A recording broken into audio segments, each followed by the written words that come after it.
hi, this is Jung. We're at 4347 Clybourn Avenue, Toluca Lake. I have two listing agent. I'm Cindy. I'm Tim. Hey, welcome. Thank you. So, how did you guys come up with this listing? An old friend from USC Business School that I've known for years called me because one of his wife's best friends from college, mother had passed away, and he had inherited this house, which he hasn't lived in for quite some time. So they all came from Northern California. We came down and we had a meeting, and we first saw the house. Wow. So when you guys first came in, what was your impression about this house? Wow, when I first walked in, especially the front yard, I felt like, this house needed some love. There were random pavers, potted plants all over the front yard. But when I walked into the living room, it was very impressive because it was full of like potteries, artifacts. And then I think Tim knows a little bit of the story of the seller. Yeah, the seller it was an amateur anthropologist and a professional professor of archaeology at UCLA. So the front room, which is gorgeous, has high ceilings and original Spanish tile. Was a really great showcase for her artifacts. She had shelving on both walls full of pre-Columbian pottery, very valuable and historic pieces that eventually had to go to a museum when we eventually did need to figure out what to do with everything in the house. Yeah, but then when we slowly strolled into the bedrooms, the dining room, then we were like, oh my god, there were a lot of personal items. Then my first thought was, how do we clean this up? Got it. So after going through the house, what was the next step? Like after evaluating, what was the process? What was the next step? And then the seller and friends, we all sat down and we decided to do an estate sale. And Tim and I, do not have a lot of experience in doing estate sales, so we had to make a lot of phone calls to talk to the estate sale people. And thank God, I remember one of my friends is actually an antique dealer in Roxanne. So I went to a store in Pasadena, and the moment I walked in, there were a few friendly ladies greeted me and saying, "Hey, you have to talk to Shauna. Shauna is a very, very good estate sale lady."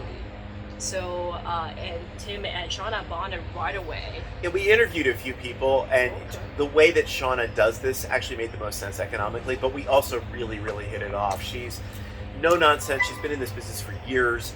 She's really good at it. She has an extensive database to get people to the estate sale. Her husband is an appraiser, so pricing is easy for her. She gets him involved. And there was a lot of stuff in the house. There was a grand piano in the living room. There was a car in the garage, and there was a ton of antique furniture, as well as clothing and and also a bunch of stuff that needed to be cleared out, like old paperwork and journals and the garage. It was a lot of work. Yeah.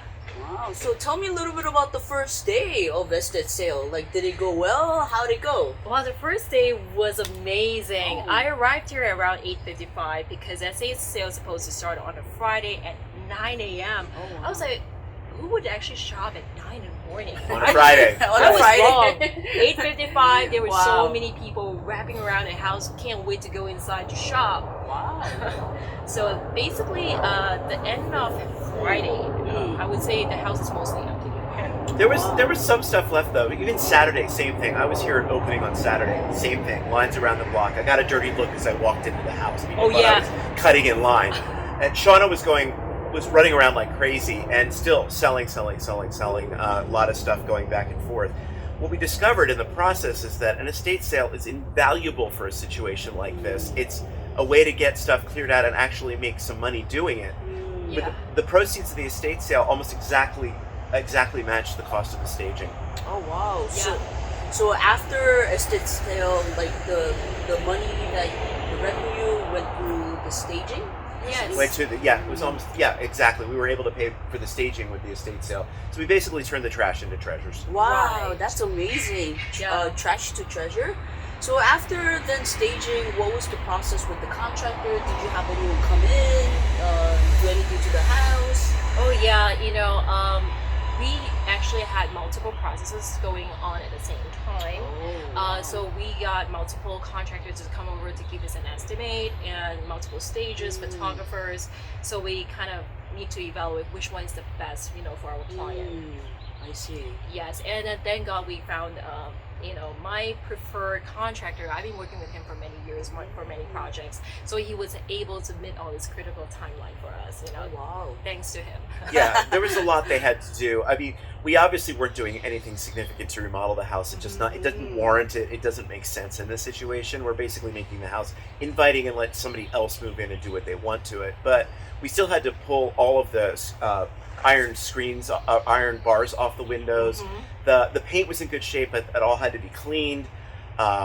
We had to completely re-landscape the front and back as cheaply as possible, make it inviting. So we added seating areas in the front and back. So when you first walked in, and then outside by the pool, there's also another seating area that the contractors and landscapers added. Yeah, so this area wasn't actually exist before. It looks very nice now. Yeah, thank you. Yes. Wow, you guys did an amazing job. I mean, what was the marketing? Who'd you guys marketing process? Like who'd you focus this market to? Initially, our target is the neighbors, because I noticed in this great neighborhood, a lot of the neighbors actually want their friends and family to live next door. Oh, So I we see. actually sent out mailers to this neighborhood to inform them, hey, this house is for sale. And also typical social media, thanks to the photographer. He actually shot a very nice video of this house, so we have been promoting the video on all social media channels, platforms. And obviously, we went through the usual channels of listing it on the MLS, where we got a lot of agent interest on our first brokers open. Correct. But I mean, we felt like we wanted to go above and beyond for this house. It's a very special house. It's a very special neighborhood. We wanted to get the neighborhood involved. Okay, so I did hear that you guys went a little beyond too. Tell me a little bit about that. So we decided to do a taco party for the first open house. So because this is a Spanish home, I feel like taco stand would actually match pretty well. Wow, taco. And we made it into a little party. It isn't just come to our open house. It's like come to our taco party and have a taco. So the mailers included, come to the taco party for Saturday. And then we went door to door. The three of us actually went door to door in the neighborhood with door tags, inviting everybody to the taco party the day before. So they got the mailers a few days before, they got that day, and I think it generated a lot of interest, as well as having the taco party and the festive atmosphere brought people in from just walking on the street. This street involved a ton of people walk their dogs here. This is like a main pedestrian thoroughfare for the neighborhood. And we had a lot of walk-in business, which actually led to some offers. Yeah, we also want to bring the neighbors closer together. It's a good way to meet all the neighbors here. Wow, it seems like the process was really painful. However, At times, yeah. However, it looks like you guys definitely meet the right timing of everything. So overall, how long did it take you guys from the start to the end? I would say about 5 weeks, because when we first met the seller was the end of January, and the first open was actually March 1st. Wow. It was a very aggressive timeline. Wow, and you guys, We put up. put a lot of work to it. And the other challenge was that the sellers and the friends are in Northern California. They're not local. So all of this, we had to manage the entire process ourselves, obviously, and also bringing them into it to a point where they were comfortable. But yeah, basically we had to do this from start to finish. Right. Wow, that's amazing that you guys were able to finish everything in 5 weeks. And currently, where you guys stand right now? Oh, currently we are in escrow, so we're about to close in a couple of days. Wow, that's amazing news. Amazing. Thank you. Congratulations, Yes. Cindy and Tim. Tim, do you have any last words for everybody? I think that having been through this process, I mean, we always take a lot of time in selling a house and running a listing, because we don't just show up and put it on the MLS and talk to some agents. I mean, a project like this really needs a lot of loving care, as if it's our own house. Right. Then we've had this experience. We would love to offer this to anybody who might be in a similar situation, where they've inherited a house, or they're ready to leave because to move on or be near their grandkids or something like that, and possibly move out of state. But you have a house full of memories, and you want to maximize your return when you actually sell it. Yeah, that is amazing. Yes. And once again, congratulations, Thank you. Cindy and Tim. Thank you. And to this amazing job at 4347 Clybourn, Toluca Lake. We're All right. looking forward to help you guys. Just give us a call. Thanks. Thank Bye. you. Bye.